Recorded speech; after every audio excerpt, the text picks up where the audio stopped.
Only hours.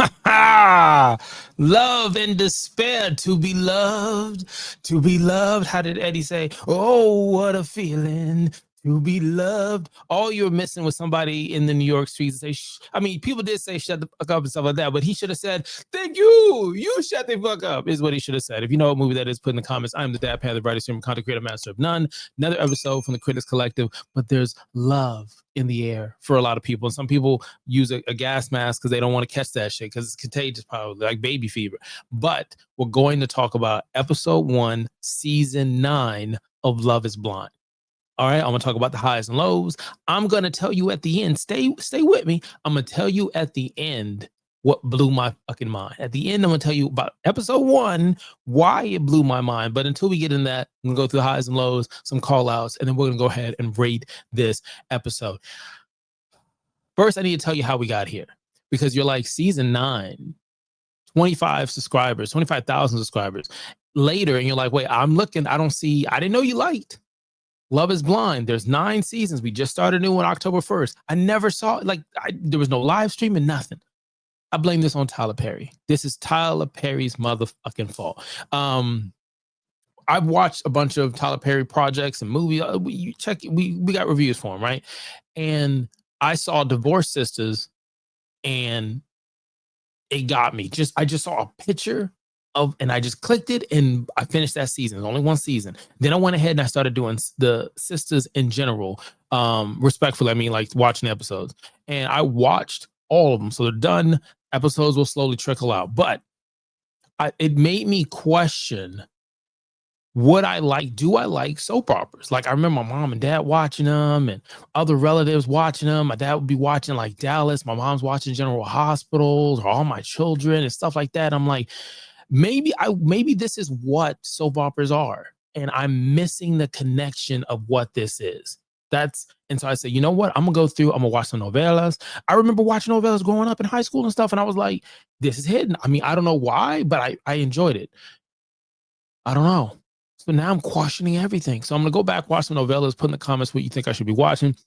I'm gonna go and start watching some K-dramas. If you know, put some in comments. I already have some people sent me some stuff.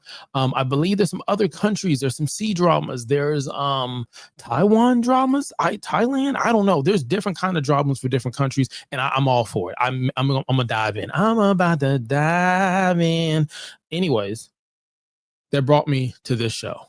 And I said, hey, look, I know I've done like Love at First Sight. I've watched it, the first 90 days, both ways, whatever. TLC, it's the learning channel. I haven't been learning anything other than how toxic or interesting some other relationships are.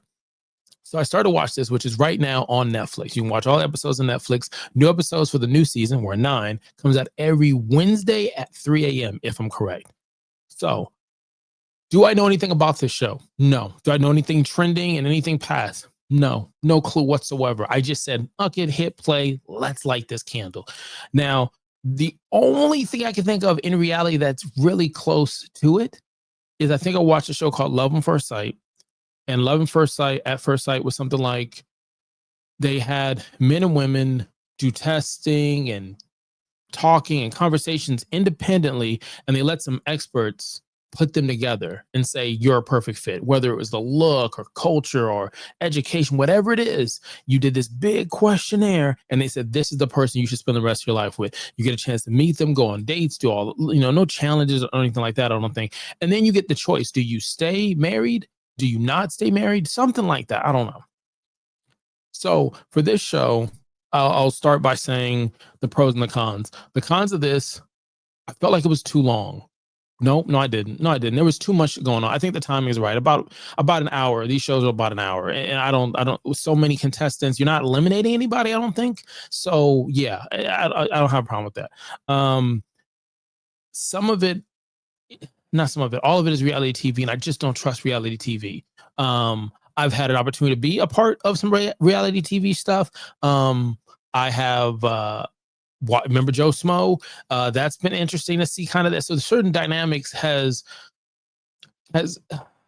it's not an abusive relationship, but I've been in a tough relationship with reality TV as far as love goes, and I'm like, I don't know how I feel about this, but I'm gonna jump in anyway. The pros about it is I do like, instead of you having the rose, you've got, I guess, the gold gauntlet or goblet or wine glass or something, that I feel like is there. I like, I don't know what to like. It's too early in the episode, honestly, too early in the season. So what I'll say is I'll go with the notes that I have, because I really don't have a pro and con. I'm like, I'm feeling all this out. All this is new to me. There's nothing where I'm saying negative. I'm sitting here watching it, and I was entertained. I'm not gonna lie to you. Um, Anna, there's a woman on there named Anna. I really loved her personality. I thought it was like, it was real, it was authentic. So I like Anna's personality. Um, I hope all the women find what they're looking for, honestly. Uh, you had Cabria, if I'm saying it correctly. I thought, I can't wait to kind of see who she chooses, where this goes, because I feel like she's very focused and she knows what she wants. But I feel like she's going to pick a certain person based off the fact that it's, I guess on the men's side, it's not as diverse. Maybe I'm missing something. Maybe there's more that on the next episode number 2, maybe there's some more men or women that I'm missing. I don't know. I feel like they're giving us everything right then and there. Megan, both Megans, Megan H. I don't know too much about her, but I'm liking her. Madison, and I'll go back to Megan W. Megan W is the front runner to me. Like, I don't know, something about the personality, what she stands for. I think it's interesting, and I can't wait to kind of know more about her. As far as the men's side, Blake, Patrick, and then if I had to pick, and I couldn't find anybody in the ladies. If I had to pick someone where it made me say, oh, I don't know, man, this is probably where it's gonna get. These are gonna be the moments where you're gonna sit there and say, yeah, they're gonna make the show interesting. It would be Mike. The first episode, someone asked Mike, it might have been Megan, asked Mike, hey, Mike, how old are you? Mind you, I think Mike asked her, hey, how old are you? And she answered it respectfully. She answered. And so she, like anybody, the rebuttal is, I don't know, how old are you? Here's my answer. Truthfully, how old are you? Let's figure this out. And he was like, oh, maybe I'll tell you later. I was like, nope, red flag for me. I don't know. That was interesting. And the other person would be Edmond. Edmond, man. Oh man. I just feel with Edmond, there's something there. There's something there. I'm not gonna say like something's not right, or so I'm saying from the early interactions that I've seen, and just certain key words and phrases or something that he says, it makes me think like this, whoever gets paired with him, and us included, it's gonna be something. Because he was saying he was in foster homes and from family to family, and there's something really, really, I'm trying to make sure I use the right word respectfully. I'll go a different route. I have family members and friends who are in the profession of social work. And also in my household growing up as a kid, I had a lot of people that came in from foster care, for whatever reason.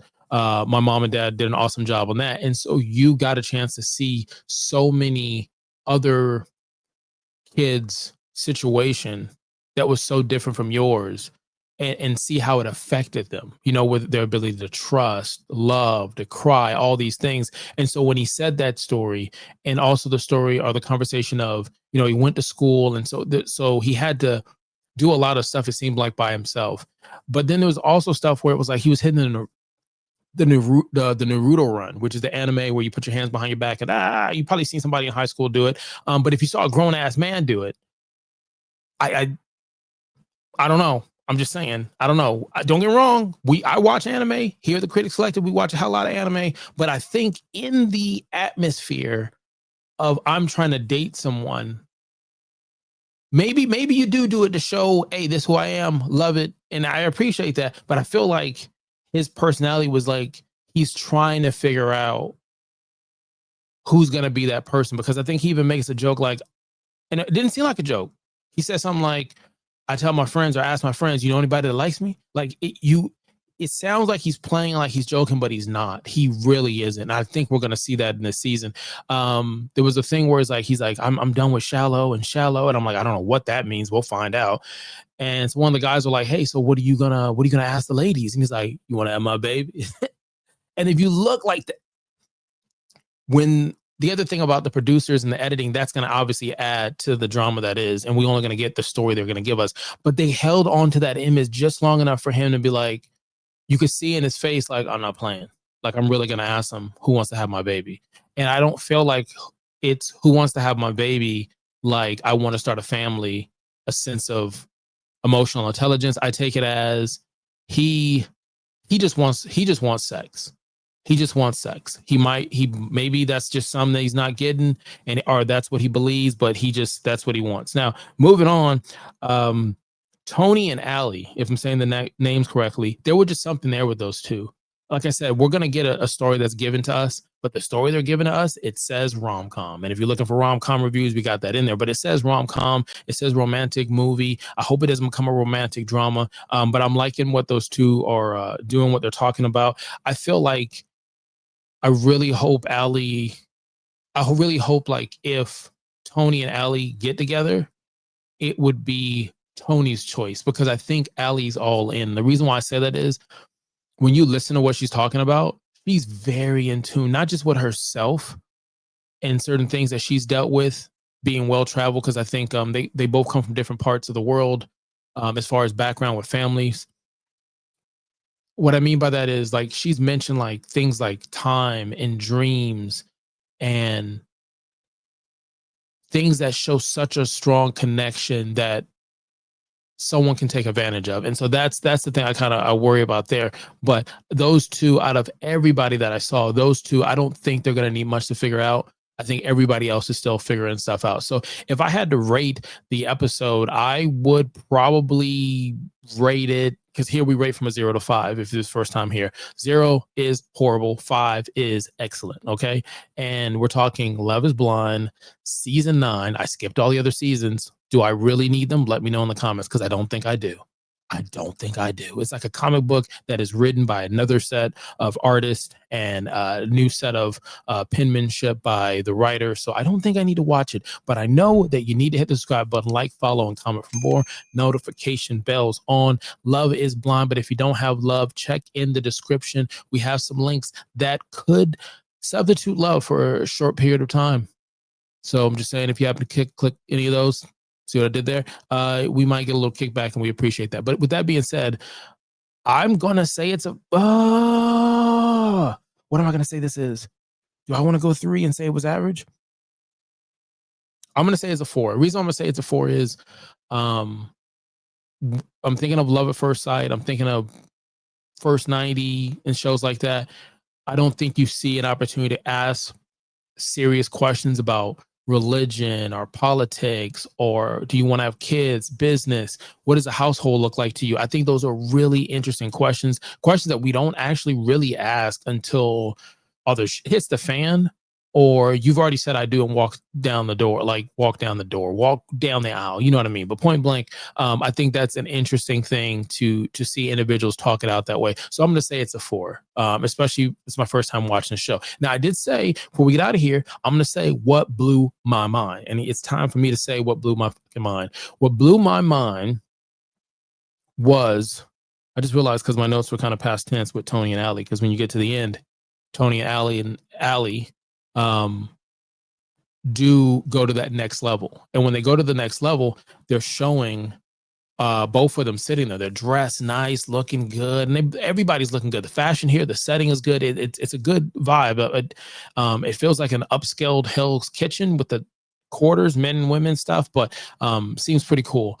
And you got the Lachey's or the hosts. So anyways, they have these two people sitting here, and then I'm like, I don't understand what's happening here. Why are they reacting or looking as if they haven't seen each other? And then I could see like their shadow through this frosted glass, plastic, whatever it is. And I'm like, that's actually pretty cool, because I'm watching the silhouettes, and I was like, man, that's pretty cool. I mean, maybe I get one of those silhouettes and just slide it in front of the bathroom door holder right there in the light, and then my wife, and then just anyways, point blank, I saw that. I was like, well, this doesn't make any sense. Like, why? I mean, I guess the style of it, right? And then I'm like, wait, these people have never fucking seen each other. Like, yeah, the app had the fucked up. Like, obviously, that's why the name of the show is Love is Blind, right? I could be wrong on that one too, but I feel like that's a layup. Love is Blind. These two people don't know each other. They get a chance to talk for a ridiculous amount of time. We don't know. There should be a timer that says how long they've been talking, how many days, whatever. But they see each other for the first time, and that would be something. That would be something. So to me, when they were reacting like, oh shit, I seen you, you see me. I'm like, damn, Netflix. You did it. So if that was a hook to get me to watch again, it is. I'm gonna go watch episode 2 right now. I'm gonna just watch episode 2, and then damn, they never saw each other until like right now. And then why didn't I connect the dots? It's the same thing as the Tyler Perry sisters and Divorce Sisters. I never connected the dots. Zach and Fatima, Zach Tima. That's a show. That's a show too. Why did I connect all these dots? I'm working too hard. You could have been anywhere in the world that you chose to be here. I greatly appreciate that. Let me know if we should watch this live together. Just watch me not understand the concept of much that's going on. Till next time, Kalika allow.